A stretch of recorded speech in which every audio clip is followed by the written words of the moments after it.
Hello everyone and welcome to the fourth and final part of my Predicting Switch Sports series. Today we're going to go over some loose ends to conclude the series on. What are some of those loose ends, you might ask? Well, we'll be talking about the setting of the game, some Miis, some stamps for being accomplished at the various sports, and maybe some various other things that come to mind. So without further ado, let's get started. Let's get started and just get this out of the way. The game needs to take place at Wuhu Island again. Now I know what you might be thinking. Waluigi, is this Switch Sports or is this just Wii Sports Resort 2.0? To that I say, look at how much Nintendo loves Wuhu Island. It's been in 2 Mario Kart tracks, 1 Mario Kart battle map, which was brought back, a Smash Bros stage, and in the Wii Fit games. Wuhu Island is more than just a place of nostalgia. It is a recurring Nintendo setting now. And I think that in some way it should be the setting of all 15 of the sports in this game. Now as for any serious effort at a plot or story mode, I don't think you need that. Just keep with the Wii Sport tradition. The way you rank up should be to play each sport individually. So in other words, when the game pops up, you should see the 15 sports pop up. No story mode kind of thing is necessary. Now you don't need any story mode because ranking up will be hard enough when you have to face the champion of each sport. And that's right, there will be a champion in each sport just like in the original Wii Sports games. And I think it's only fair that the champs should be Miis that have been in previous Wii Sports games. So here is who I think should be the champion in each competitive sport. Really for no particular reason a lot of the time. So here we go. Boxing, Matt. Obviously.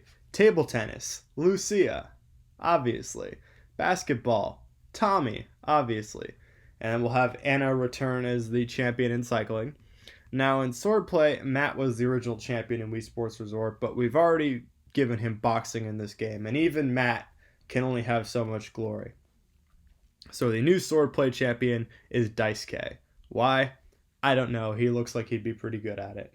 Anyway, because I think you should be able to play against CPUs and dogfighting, the whole air sport thing, I think the champion should be Rin. Why Rin? Well, a great airplane pilot has got to have good vision, and Rin looks like she has pretty big eyes. Great pilots can't have bad vision, like me. But now we gotta talk about the champion for the 5 sports that I invented. Now, for karate, that's gotta be Shinosuke. Waluigi, you picked him to be karate champion because he has a Japanese name. Yeah, I basically did. For dodgeball, the champion has got to be none other than Elisa. Dodgeball is the ultimate mean sport, and Elisa is the ultimate mean person. Hey, they changed Barb's name to Araceli so they could always change Elisa's name to Karen. Anyway, for beach volleyball, the champion should be Yoshi. Why? Because we know how good Yoshis are at jumping. For swimming, the champion is Michael because Michael Phelps. And for water polo, I think the champion should be Ursula because, well, you get the picture. And now we discuss stamps, and I don't want to spend all day talking about them, so let's just discuss what possible accomplishments there are for the 5 new sports. So starting with karate. The stamp ideas I have are shutout. You get this for beating a CPU in a sparring match without letting him get a hit on you. Think of it like flawless victory. Next, we have black belt. This is what happens when you beat the champion, Shinosuke, in a sparring match. And finally, we have the 7 slice.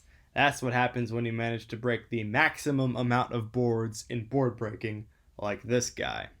Now for dodgeball, we have the Karen Crusher. That's of course what you get for beating the champion, Karen. Next, we have the fearsome foursome.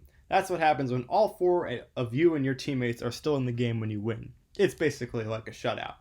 And finally, we have a stamp that simply says MVP. You get this for throwing at least 3 out of 4 of the other guys out.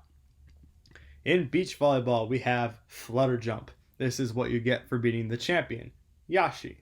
Then we have the shutout, which of course involves winning a game 6-0, a shutout score. And finally, we have the Ultimate Rally. This is what happens when you send the ball back at least 10 times during a rally, instead of hitting the ball into the net. In swimming, we have the award Olympian for beating Michael the champion. We have the award Winner for winning in race mode against lots of other swimmers. I know what you're thinking. I can't come up with a name more clever than Winner. Yeah, pretty much. And finally, we have Slow and Steady. This means you win a race of any kind without ever having your energy meter at low. It's kind of like cycling, if you understand what I'm saying. And finally, in water polo, we have Under the Sea, which you get for beating the champion Ursula. We have Shutout for when you're in goalie mode and you don't give up any goals, obviously. And the last stamp is Jive 5, which is what you get when you score 5 or more goals in one game. Now that is pretty jive. Well, we've discussed Woohoo Island, we've discussed champs, and we've discussed stamps. That's basically the point of today's video. I'm telling you right now, this is the last video here before I head off to collage. And in my next video, I'll be there to probably talk about my summer and what my first few days on campus are like in the age of the COVID. Wish me luck. So I'll see you there. Bye-bye.